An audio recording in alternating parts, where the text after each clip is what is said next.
আমি আপনাদেরকে বলেছিলাম যে মহরম মাসে তাজিয়া বানানো হারাম, মহরম মাসে ইমাম হুসাইনের শানে বুকে ব্লেড মারা হারাম, খঞ্জর মারা হারাম, ছুরি মারা হারাম, চাকু মারা হারাম, লাঠি খেলা হারাম, বাঁশ খেলা হারাম, এই কথা বলেছি।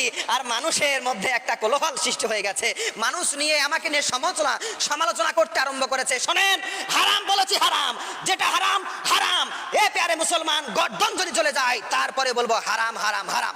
মহরম মাসকে কেন্দ্র করে যারা ঢোল বাজাচ্ছ, মহরম মাসকে কেন্দ্র করে যারা ইমাম হুসাইনের নামে বুকে ব্লেড মারছ, তারা শোনো, তোমার যখন বাবা মারা যাবে আর সেই দিন যদি তোমাকে ঢোল দেওয়া হয় যে লে বেটা বাজা, তোর বাপ মারা গেছে, আজকে তুই ঢোল বাজা, এই বাজাতে পারবেন?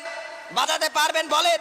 যদি বাজাতে না পারেন তাহলে ইমাম হুসাইন রাদিয়াল্লাহু তাআলা আনহুকে যখন শহীদ করা হয়েছে সেই দিনকে উপলক্ষ করে, সেই দিনকে স্মরণ করে কেন ঢোল বাজাচ্ছেন? মুসলমানের ঘরের বাচ্চা কেন ঢোল বাজাবে?